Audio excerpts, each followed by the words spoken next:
आदरणीय धर्म प्रेमी सज्जनों, सादर नमस्ते। मैं जेठालाल विश्वकर्मा आप सभी का हार्दिक स्वागत करता हूं। महाभारत के आदि पर्व के 18वें अध्याय की कथा को आगे बढ़ाते हुए महर्षि वैशंपायन जी कहते हैं, हे राजन जन्मेजय जी, तब अर्जुन ने दर्श मर्मभेदी बाणों द्वारा सत्यजीत पर बलपूर्वक गहरा आघात करके उन्हें घायल कर दिया। ये अद्भुत सी बात हुई। फिर उनके विनाश के लिए उन्होंने शीघ्र ही बाणों की झड़ी लगा दी। सत्यजीत के घोड़े, ध्वजा, धनुष, मुट्ठी तथा पार्श्वरक्षक एवं सारथी दोनों को अर्जुन ने क्षत विक्षत कर दिया। इस प्रकार बार बार धनुष के छिन्न भिन्न होने और घोड़ों के मारे जाने पर सत्यजीत युद्ध भूमि से भाग गए। हे राजन, उन्हें इस प्रकार युद्ध में विमुख हुआ देख पांचाल नरेश द्रुपद ने पांडुनंदन अर्जुन पर बड़े वेग से बाण दृष्टि आरंभ की। तब विजयी वीरों में श्रेष्ठ अर्जुन ने उनसे बड़ा भारी युद्ध आरंभ किया। उन्होंने पांचाल राज के धनुष को काट उनकी ध्वजा को भी काट कर धरती पर गिरा दिया। फिर 5 बाणों से उनके घोड़े और सारथी को भी घायल कर दिया।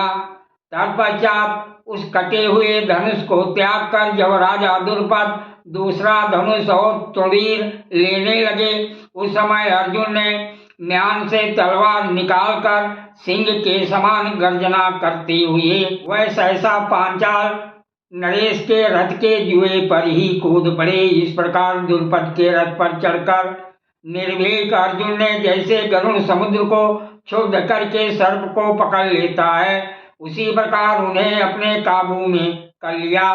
तब समस्त पांचाल सैनिक भयभीत हो दसों दिशाओं में भागने लगे। समस्त सैनिकों को अपना बाहुबल दिखाते हुए अर्जुन सिंहनाद करके वहां से लौटे।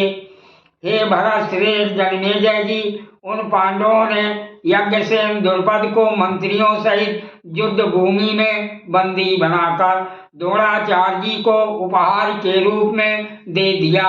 उनका अभिमान चूर्ण हो गया था, धन छीन लिया गया था और वह पूर्ण रूप से बस में आ चुके थे।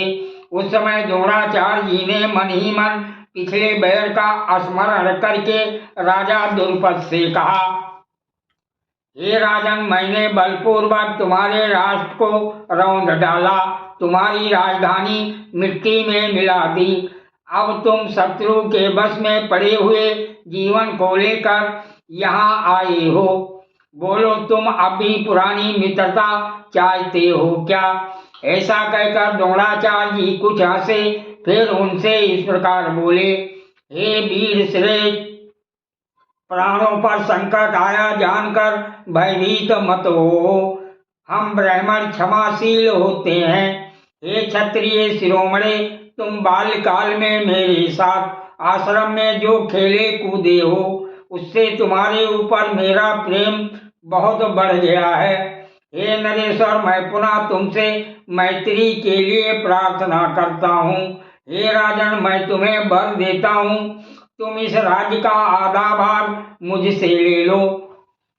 हे यज्ञसेन, तुमने कहा था जो राजा नहीं है वो राजा का मित्र नहीं हो सकता, इसीलिए मैंने तुम्हारा राज्य लेने का प्रयत्न किया है। गंगा के दक्षिण प्रदेश के तुम राजा बनो और उत्तर के भूभाग का मैं राजा बनूं। हे पांचाल, यदि उचित समझो तो मुझे अपना मित्र मान लो। द्रुपद बोला, हे ब्राह्मण श्रेष्ठ, आप जैसे पराक्रमी महात्माओं में ऐसी उदारता का होना आश्चर्य की बात नहीं है। मैं आपसे अति प्रसन्न हूँ तथा आपके साथ सदा बनी रहने वाली मैत्री एवं प्रेम चाहता हूँ।